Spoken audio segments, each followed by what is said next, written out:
in just a moment or two, our counselling psychotherapist and hypnotherapist, Dr. Karen Phillip, will be on the show. And Karen's given us a lot of life tips over the last few weeks, in fact, over the last few months. How to give up smoking, how to give up a bad habit and replace it with another one. And also, if you've got any family problems, well, now's the time to give us a call. Today, we're also going to talk about star signs most likely to cheat. We've got the Dr. Karen Phillip. How are you? I'm great, thank you, Warren. I'll say Happy New Year because this is the first time we've spoken this year, even though last time we only missed out by 3 hours. That's very true. How was your New Year, Craig? It was good. I mean, I didn't get off the radio until Actually, it was funny. I never told anyone this. When you work near the Sydney Harbour Bridge, and that's what you normally do to go home, I literally got in the news, through the news, dove in the car, and had to make sure I got over the Gladesville Bridge by the end of the fireworks, because it's been a while since I've done this shift on New Year's Eve, but I've worked out that if you don't get over the Gladesville Bridge by the end of the fireworks, you're going to be stuck there an hour or two. Oh, probably 5. I managed it, though. Well done. So it was all good. Oh, good. Did you get to see any of the fireworks? I did while I was driving across the Gladesville Bridge. Oh.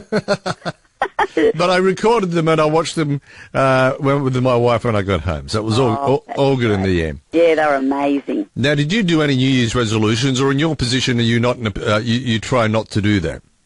I'm very fortunate. In my position, I'm able to manage things as I go. I did sort of make one. It's not really a resolution, but to get my next book published. That's what I'm going to do in 2017. I will organise that to get published, hopefully, and launched. How many have you got? This will be the 3rd. Okay, and you're going to give us a hint about what it's about? Well, it's a bit hard to explain. It's about, how can I say, 3 powerful words that can change any conversation, or your life to a degree, but any conversation, to be able to guide the conversation for you to get the outcome that you want. Okay, controlling conversation, in other words? Yes, it is. Okay, that'll be interesting. We'll talk more about that, obviously, when the time comes. Now, what about this idea of star signs most likely to cheat? Yes, well, a new study recently came out, and it was done by Gleedon and also another one by Victoria Milan. Now, those 2 websites specialise in extramarital affairs. Yes. So, some people know of them, many don't, gladly, and many don't.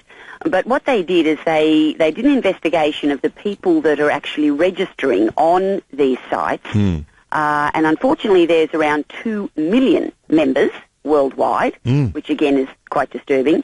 But what they've found is the most common star signs to register to cheat, basically. And the worst ones are regarded as Sagittarius, which is November, December, Gemini, May and June, and Aries, which is March and April. Now, of course, that doesn't mean that if you are the star signs, you are predisposed to cheat. Not at all. Yeah. But it was interesting, and when you do a study with a couple of million people, then there's got to be some sort of basis to it. We're still really investigating that. But the good part is that the least likely star signs are Virgo, which is August, September, Scorpio, October, November, and Pisces. March. It's interesting. Do you believe in the star signs? Well, I know. I don't believe in... I do think that there's a basis of the description of personality. Yes. However, while saying that, I think a lot of it has to do with the fact that we learn that when we're young, and we often will gravitate to what the expectation is. But there really does seem to be some basis for the base personality. Yeah. But I mean, then you've got the nature and nurture argument. Yeah, you've got all of that. So forth. I think in theory it makes sense that the stars can have an impact on us, the same as we know the moon has an impact on people who are on near the edge tend to... well, let's put it this way. If you phone the police up after a full moon, they'll tell you they've had a busy night. That's very true. So if you know if you know that's true, then obviously it can have an impact. But I don't believe they've nailed the science so much as to bring it down to horoscopes. No, and I really don't go as far as, sort of reading the predictions in the horoscopes either. Yeah. Because if we did all believe that, then I think many of our lives would be quite different. Well, and how can we all just be categorised into 12 different groups? Oh, exactly. No, there's about 20 million different groups and personalities. But, saying that, I guess that there is, to a degree, and many people do believe, that there is a basis in the star signs, whether you're a leader or a follower, whether you're, as this study says, likely to cheat or likely not to cheat.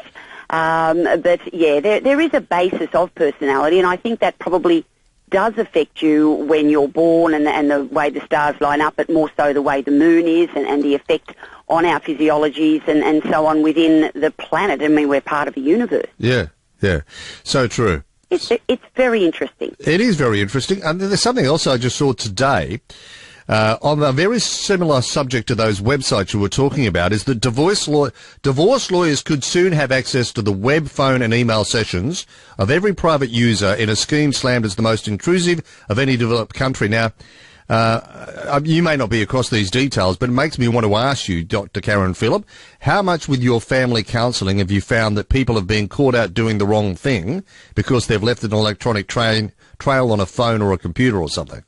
Well, actually, considerable. Yes. But it isn't just even being found out by accident. So many people, when they do start to engage in infidelity, they will take text messages outside. They will respond to a phone call quietly. They will have their phone with them wherever they go. These are the telltale signs that a partner just picks up on. They may not expect anything or even know anything's going on.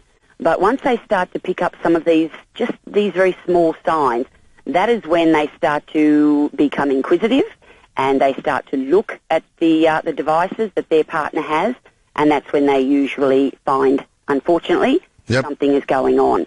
But a lot of it's to do with body language prior to actually finding anything on the device. Yes. I can see how that would happen. Is there ever coming back from this?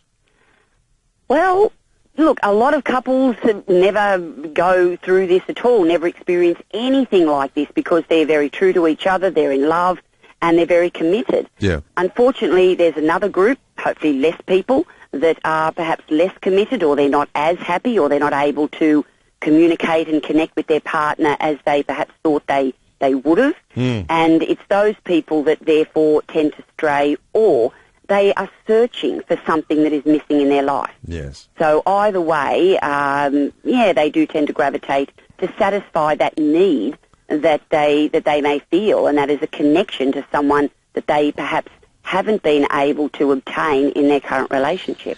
So I guess it must be a problem once you are holding secrets in a relationship, once there's a second life, if you want to put it that way, that the other partner doesn't know about.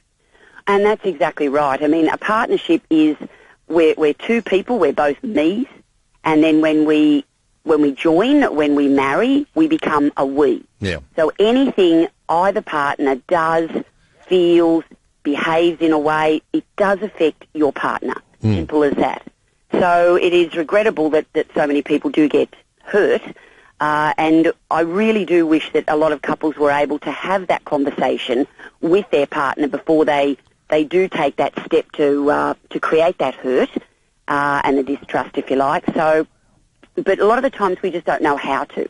Yeah. Or we'll try and approach our partner and say, look, we're not getting on, things just aren't working, but they don't know how to fix it or what to do. Yeah. And therefore it just unfortunately continues to slide down the wrong road and people just get hurt.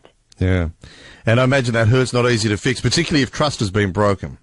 Well, once trust is broken, it's extremely hard to get back. I have worked with couples that have really proactively tried to get that trust back, and some of the couples have been fortunate enough to be able to stay connected or to reconnect. However, saying that, there will always be that small amount of question remains. And sometimes one of the partner who did stray says, how long do I have to put up with the questions? And I said, till the day you die. Because basically what you've done is you've broken the trust of the person that loves you. Yes. So if they want to continually ask, where are you, what time will you be back, can I see your messages, where's your emails, I said, then you really do need to be that open book. And if you're not willing to be an open book with your partner, then perhaps you should reconsider your position with your partner. Because unless you are completely open with them, then you're not a we. You're not joined with that person. You're not in a partnership. Yeah, what I found really scary was a year or so ago, you might remember, Karen, when it wasn't Victoria Milan, it was one of those other websites, a similar thing, and they had their database breached. Yes. And the number of people that got caught out by that was surprising. Yeah, unfortunately, there was so many people. There wasn't as many caught out as we expected and anticipated. Yep. And I think part of that was because they found out it was coming, so therefore they were able to intercede, if you like, and they were able to stop some of the damage that may have been heading their way.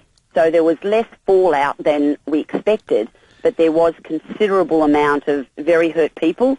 A lot of people, unfortunately, split up.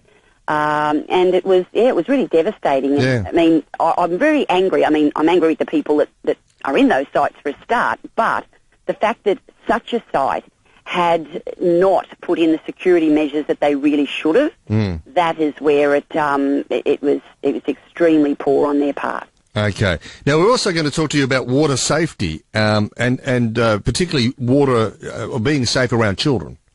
Yes, we've had so many, drownings, and particularly little kids. I was talking to a lifeguard today. I was down at the beach and having a chat with one of the lifeguards, because when I was at the beach last week, I noticed a couple of young children, and when I say young, I mean about an 8-year-old girl holding her probably 18-month-old sibling in the surf up to their shoulders. And I went to the lifeguard and I said, "What's going on? I can't see any parents around." And he said, "Look, these kids are here a lot. Their parents are up the beach, but, Dad's in the surf and Mum's sitting around with a few other kids. They've got a number of children, and they're in here all the time. And all we can do is recommend to the parents that they stay with them, but if they choose not to stay with them, we just have to keep a close eye." And then I started speaking to other lifeguards, and I used to manage aquatic centres in a previous life. Oh, really? Oh, yes. I managed a few on the North Shore of Sydney. Yes. And we would sometimes get parents dropping their children, and I mean children as in 8, 9, 10 years old, for the afternoon. And when we would find these children unattended, or the lifeguards would raise our attention to it, we would contact the parents. Sometimes we weren't able to get them because they were out shopping. But when we did get a hold of them, it was like, "No, you need to come back and supervise your children." They'd say, "Oh, but you've got lifeguards. They'll do that." And it's like, no, you are the parents. Your role is to parent the children. Yeah. And, of course, then we've got the problem that we've had so many times this summer and most summers that I think Laurie Lawrence he really went off about it a couple of weeks ago, and I certainly understand, his deluge of language. But the fact is that we have all these security measures. We have our pool gates. We have our fences, and they're all checked by council. But unfortunately, in most every case, the pool gate has been left open, propped open deliberately by a parent, because they're going in and out and they don't want to be bothered, closing and opening the gate. And there's no real ramification. I mean, the ramification, of course, is the child, the demise of the child, or the drowning of the child, which is the worst possible thing that could ever happen in anyone's life. Yeah. But it's happening so often, and as Laurie said, it's just going on far too often, far too much, and there's nothing that the parents are being charged with. Even the children that fall in and the ambulance is called and the child is 100% fine, thank goodness. Yeah. But again, there's nothing that anyone can do, because the council just comes out and says, well, they've got a legal gate, they've got a legal pool fence, there's nothing we can do. Well, there's also the fact of leaving siblings, you mentioned a case there, older siblings with younger siblings, means that the gate can get opened, even if not intentionally, that let the younger ones through, because the older ones are going in and out, and the parents are oblivious to the situation, Absolutely right. And children, regardless of how old, even 14, 15-year-olds to a degree, they're not parents. They shouldn't be responsible to that degree for the younger ones. But particularly those children, 11, 12 years old, that are often left to perhaps supervise their younger siblings, 5, 7, 8. Yeah. They are not equipped to do it. No, they're not equipped physically, they're not equipped psychologically, they're not equipped emotionally.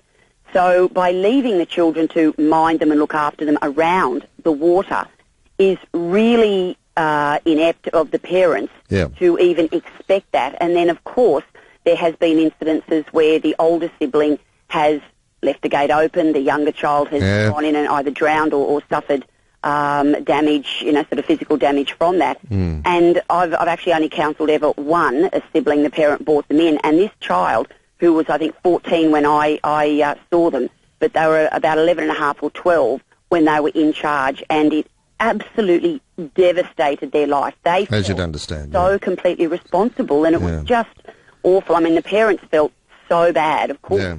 But what the child was then carrying was probably going to stay with them forever. Well, these are New South Wales figures only, but we know that we had the 14-plus drownings over Christmas, New Year. But a figure that I found even more alarming was the New South Wales Ambulance Service released the figures for November and December of not just drownings, near drownings, drownings, or heart attacks or heart failure underwater, and that was 225 call-outs. So we do hear about the drownings, of course, which is just so tragic. Yeah, but those that were lucky. We not hear about the near drownings. And no, we don't. The near drownings are, 225. That's exactly right. There. So it is, and 200 of those are probably young children. So true. I've got to leave it there for this week, Karen, but we'll chat next week. drkarenphillip.com. That's drkarenphillip.com. We'll chat next week. Thanks, Warren. Good night.